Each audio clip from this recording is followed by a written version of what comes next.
Agora aqui a conexão com o jornalista e presidente do Centro de Estudos da Mídia Alternativa Barão de Itararé, Altamiro Borges. Bom dia, Miro. Parece que tiver... Alô, Miro, você me escuta?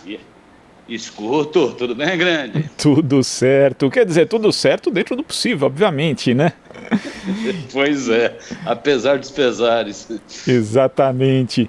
Miro, você publicou no seu blog um artigo chamado 2021, o ano do impeachment de Bolsonaro. Inclusive, essa pauta aqui estava acertada ontem e os fatos vão atropelando a gente, inclusive, porque aconteceu ali a invasão do Capitólio nos Estados Unidos. Você acha que esse fato, na prática, acaba corroborando ainda mais a necessidade de movimentos, de partidos irem em busca de, pelo menos, da apreciação de um dos muitos pedidos de impeachment que repousam ali na mesa do presidente da Câmara dos Deputados, Miro?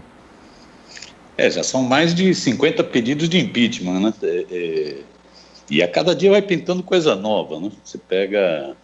Eram mais de 50, aí veio aquela fala horrível do Bolsonaro de apologia à tortura, apologia à morte, ironizando a situação da ex-presidenta Dilma Rousseff, né? Que daria mais um motivo para pedido de impeachment, né? E essa política desastrosa, genocida na área de saúde, daria mais outro pedido de impeachment, ou seja, tem muitos. A tentativa de golpe nos Estados Unidos, essa milícia trumpista nos Estados Unidos, né, ela só mostra a gravidade dessa ofensiva fascista no mundo, né, que tem inúmeras causas, né, mas mostra a gravidade. Se você não tiver movimentos de contenção dessa onda fascista, nós podemos ter no Brasil o que foi ontem motivo de cenas gritantes, impressionantes, né, impactantes no Capitólio nos Estados Unidos. Então eu acho que a ação das milícias trumpistas mostra como é preciso conter as milícias fascistas em tudo que é canto do mundo, inclusive no Brasil. É bom lembrar que o Bolsonaro bate continência para o Trump. É bom lembrar que o filho do Bolsonaro, Dudu Bananinha, né, o Eduardo Bolsonaro, o embaixador do hambúrguer, estava inclusive lá nos Estados Unidos. Ontem a filhinha dele se encontrou, visitou, né, a Casa Branca, né, a esposa do Bananinha estava toda feliz da vida, achou que foi um negócio muito chique, né, o encontro das filhinhas, né. Então é bom ficar esperto, né? O Bolsonaro é um seguidor do Trump. O Bolsonaro, ontem eu vi uma entrevista daquele filósofo de orifícios, o Olavo de Carvalho, né? É um negócio impressionante, ele justificando a ação golpista, né? Dizendo que o Biden não ganhou a eleição, que foi fraude, né? Que o Biden é um sujeito que já está morto, dominado por forças ocultas, aquela teoria da conspiração, né? Então esse filósofo de orifício lá da Virgínia, o astrólogo, é o mesmo que orienta a família do Bolsonaro. Então é bom ficar esperto realmente, ajuda a alertar mais ainda. E além do Bolsonaro ser um seguidor do Trump, a gente vê inclusive ali a similitude, né, de métodos ali na eleição, tanto do Trump quanto do Bolsonaro, e depois também no decorrer do mandato dele. Mas a gente tem aí alguns fatores que são ainda mais preocupantes no caso brasileiro, porque Trump lá nos Estados Unidos não tem o apoio da maior parte do judiciário, também não tem o apoio das Forças Armadas, tem o apoio sim de milícias e determinados segmentos da sociedade. Já no Brasil, a gente sabe que Bolsonaro tem o apoio de boa parte das polícias estaduais, das polícias militares, também tem um apoio significativo ali das Forças Armadas, inclusive, né, Miro? As pessoas falam, não, mas as Forças Armadas não vão embarcar hoje numa aventura golpista, e nós vemos aí oficiais de alta patente sendo humilhados publicamente, execrados pelo presidente da República, e nada acontece, não existe qualquer tipo de comoção por parte dos militares. Então aqui o cenário pode ser ainda mais preocupante do que nos Estados Unidos. Eu acho que nos Estados Unidos você tem mais contrapontos, né?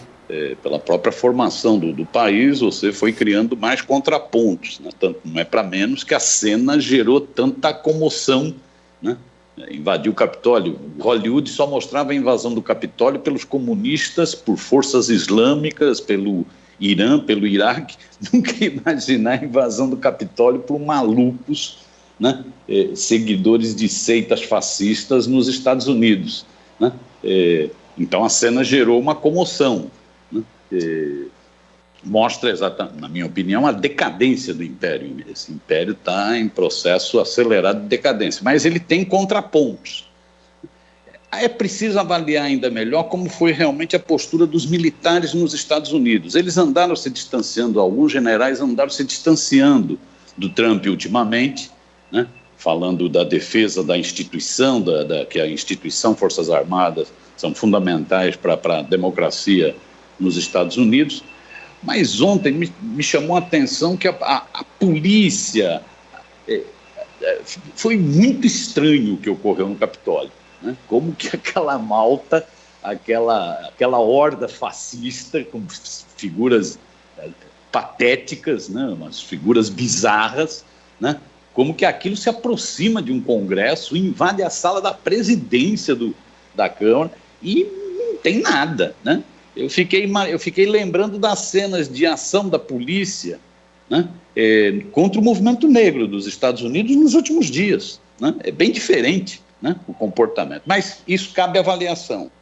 Eu acho que no caso do Brasil a situação é mais preocupante, pelo que você já levantou aí, quer dizer, o que a gente tem visto é que o Bolsonaro, apesar da sua verborragia, do seu piriri verbal, né, fala um monte de bobagem o tempo inteiro, né? Às vezes dá a impressão que as coisas não estão se dando, mas as coisas estão se dando, elas estão se dando em todos os terrenos, né? O projeto que chegou à presidência da República, seja do ultraneoliberalismo na economia, ele está em curso, seja da pauta conservadora, obscurantista, nos costumes, entre aspas, está em curso também, né? A regressão é violenta em todas as áreas, na cultura, né, na educação, né, é um obscurantismo impressionante, e a pauta no autoritarismo também está em curso, né?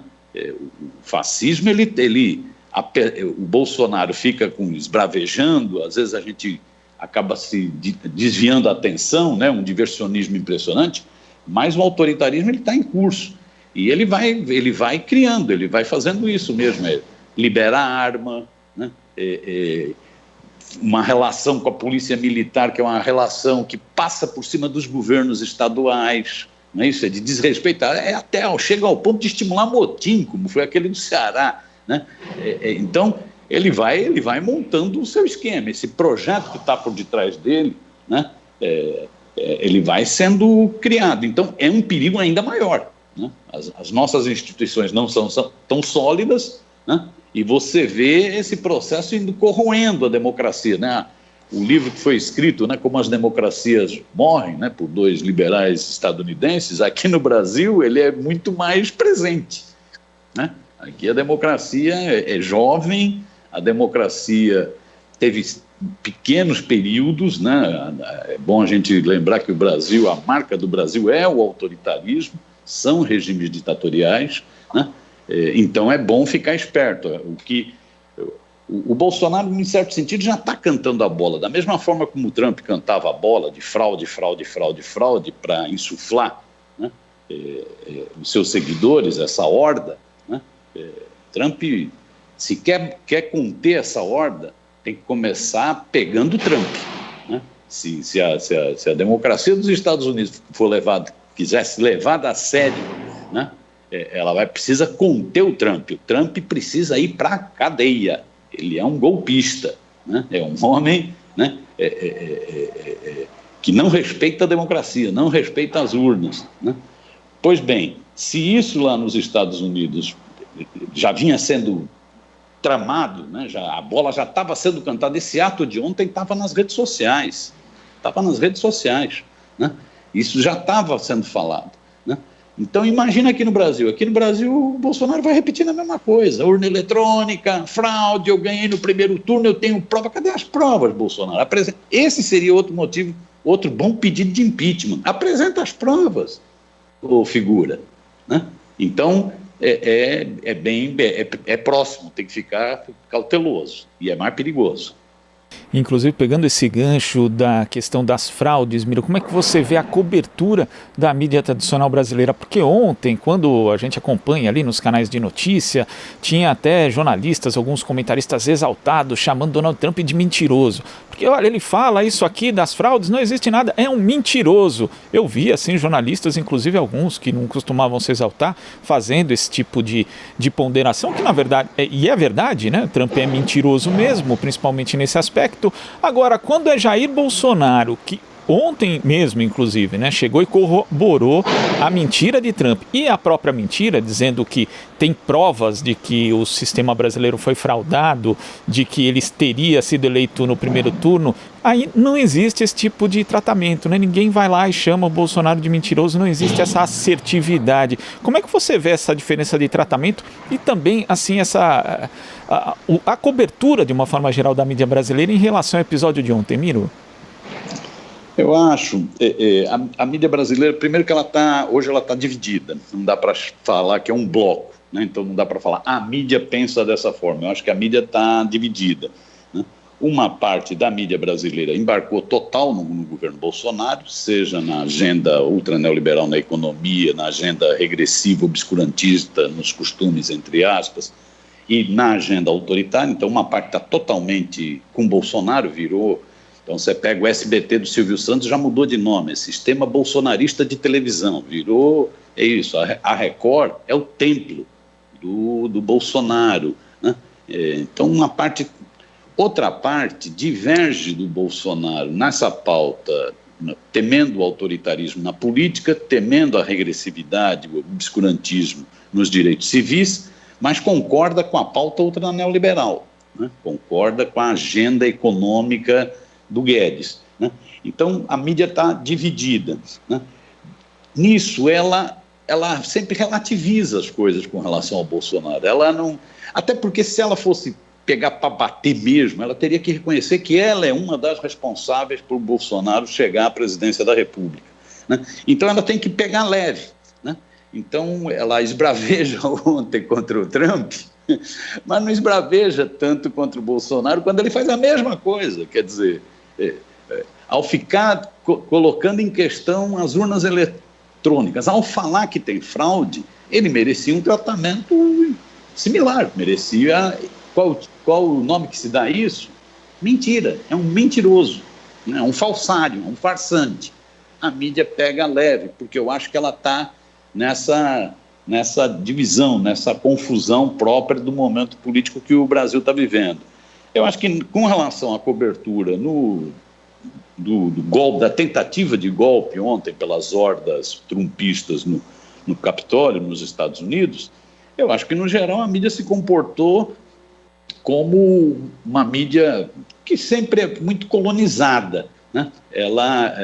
Mas acabou adotando o discurso de que os Estados Unidos são a pátria né, são um paraíso do capitalismo, a pátria da democracia, e que isso foi aviltada pelas tropas de Trump, né, e que precisa, então aí a mídia tem um tom duro na condenação ao golpe. Até a CNN, né, até a CNN Brasil teve uma condenação dura à tentativa lá nos Estados Unidos. Vamos ver como vai rolar agora o restante da cobertura.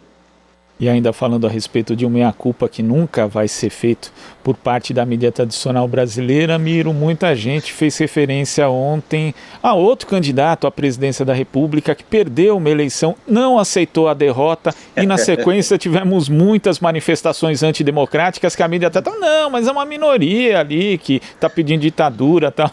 Quer dizer, esse meia-culpa também nunca vai ser feito, né, Miro? Não. Tem uma relação de amor com a Aécio que é um negócio impressionante, né? Uma relação de amor com os tucanos no geral que é um negócio impressionante, né? Essa mídia, volto a falar, ela se dividiu nesse processo brasileiro, né? Ela estava blocada, por exemplo, quando o Aécio falou em fraude, quando o Aécio convocou manifestações, quem ajudou o Aécio foi a mídia toda, aí ela estava blocada. Aí ela estava blocada contra Dilma, no impeachment, né? Aí ela não tinha diferença, né? Depois ocorreram as diferenças porque a mídia ajudou a criar um monstro, ela chocou esse ovo da serpente e esse monstro se voltou contra ela, né? Mas naquele momento estava blocada, o Aécio foi... Tanto é que o Aécio é impressionante, né? O Aécio, ele aparece e depois vira pó, né? Desaparece, né? É uma coisa impressionante, aparece uma denunciazinha dele, ele some, né? Os tucanos sempre foram muito protegidos pela mídia brasileira, né? Representam o establishment, né? Sempre foram muito protegidos. O que o Trump está fazendo devia pagar direitos autorais para o Aécio fez antes, né? Foi exatamente o mesmo discurso da fraude e tal, só não teve a capacidade de mobilização que o Trump teve nos Estados Unidos, que aí tem a ver com outros fatores. Agora, esse episódio também mostra uma força, né, do chamado trumpismo e que também pode se reproduzir aqui no Brasil, porque o bolsonarismo a gente sabe que tem ali como referência o presidente da República, mas não é só o presidente da República, é uma série de valores, de costumes, de crenças e de preconceitos que acabaram se consolidando, se amalgamando nessa figura. Mas esse trumpismo deve continuar ali nos Estados Unidos, mesmo sem Trump na presidência, Miro? Então, primeiro, muito difícil um presidente dos Estados Unidos não ser reeleito. O Trump não foi reeleito. O Trump perdeu, né? Então fica falando muito na votação do Trump, mas o concreto é que o Trump tinha a máquina, né? Tinha o poder da grana, né? A caneta, e ele perdeu a eleição, né? Perdeu a reeleição, né? Então, mais do que a votação que ele teve, o que importa é que ele perdeu uma reeleição, coisa que não é comum nos Estados Unidos. Quase todos os presidentes se reelegem, né? Agora, o trumpismo existe, como o bolsonarismo existe, como o fascismo na França, da Le Penzinha existe, como o fascismo na Itália, do Salvini existe, e por aí vai. Eu acho que isso tem a ver, é uma bela discussão, uma boa troca de ideia. Isso tem a ver com o estágio que o capitalismo se encontra no mundo, né? O capitalismo está numa crise profunda, né? A pandemia vai agravar ainda mais essa crise e o capitalismo vai gerando distorções. Como ele não dá conta de resolver os problemas, ele vai gerando distorções, ele vai aguçando os conflitos, né? Então você pega, por exemplo, o Trump ou o Salvini na Itália ou a Le Penzinha na França, é muito o discurso antimigratório, né? É o discurso racista, xenófobo, né? Que tem a ver com a crise do capitalismo, né? Então o capitalismo, o Bolsonaro no Brasil já não é tanto o discurso da migração, mas é o discurso da violência, da arminha, que tem a ver com a crise do capitalismo. Então eu acho que esse fenômeno dessa ofensiva, né, da ultradireita no mundo tem muito a ver com a crise do sistema capitalista, com as aberrações que o capitalismo vai gerando. O neoliberalismo aguçou as aberrações do capitalismo, né? Ele anulou o que tinha de estado de bem-estar social e ele agravou essas tensões, né? Então isso dá brecha para a ultradireita. Além disso, eu acho que um outro fenômeno é da crise das instituições. As instituições, no geral, não têm sabido como se comportar diante dessa realidade, né? Então, as instituições estão muito fragilizadas, né? Quando eu falo em instituição, são todas. É o parlamento, são os executivos, é o judiciário, é a mídia, é tudo, né? Todas as instituições estão com muita dificuldade de encarar esse momento, essa fase que o capitalismo vive, essa fase tão regressiva e tão destrutiva do capitalismo, né? Então, voltando ao livro, né, porque as democracias morrem, é isso, as instituições estão fragilizadas, né? Acho que esse é um segundo elemento. Acho que tem um terceiro elemento também, as experiências de governos progressistas, e aí falando de governos progressistas de forma muito ampliada, né? Elas se mostraram muito positivas, conseguiram alguns avanços importantes, mas elas se mostraram também pouco consistentes e pouco pedagógicas. Elas não conseguem politizar a sociedade, né? Elas têm dificuldade de fazer a politização da sociedade, né? Então isso também dá brecha para visões de ultradireita, radicalizadas, com um discurso mais agressivo e tal. Então são fatores, para não falar do fator novas tecnologias da informação, né, o papel que as redes vão adquirindo e tal. Então eu acho que são N fatores que levam o trumpismo a ter força, como leva o bolsonarismo, com ou sem Bolsonaro, a ter força, né? Como levam outras experiências de extrema-direita no mundo a ter força, né? Eu acho que é um momento que nós estamos vivendo que, né, deve servir, inclusive, para a gente avaliar o que de positivo e o que de negativo a gente tem feito para enfrentar esses temas, né? Por exemplo, a crise do capitalismo. Nós estamos fazendo um bom debate sobre a crise do capitalismo, né? Nós estamos aí, vai vir vacina, vai ser dada para quem tiver dinheiro. Nós estamos fazendo um bom debate sobre o que é o capitalismo, né? Eu acho que esse é um tema. Crise das instituições. Nós estamos fazendo um bom debate sobre o que é a ampliação da democracia. Ou a ultradireita está utilizando da crise do sistema para propor, né, fascismo. Né? Nós estamos fazendo como que amplia a democracia, como radicaliza a democracia, né? Como que a gente enfrenta essa crise das instituições. O Poder Judiciário, por exemplo, representa o quê na sociedade, né? Então, eu acho que são temas que estão aí que vão dando brecha. Eu acho que o trumpismo é isso. O trumpismo, ele nasce dessa confluência, desses vários fatores, né? Por isso que não é um fenômeno nacional, não é um fenômeno dos Estados Unidos, ou um fenômeno do Brasil, ou um fenômeno do Reino Unido com Boris Johnson, Brexit, né? Ele é um fenômeno mundial, na minha opinião, e merecia ser mais estudado. Sem dúvida, merecia e merece. Miro, eu queria agradecer sua participação aqui no Jornal Brasil Atual. A gente vai acompanhar aí o desenrolar dessa novela, que tem várias tramas aí, e voltamos a conversar. Um abraço, Miro. Parabéns aí pelo trabalho, um abração. Em pé. Conversamos aqui com o jornalista e presidente do Centro de Estudos da Mídia Alternativa Barão de Itararé, Altamiro Borges. Você está ouvindo Jornal Brasil Atual. As notícias que os outros não dão.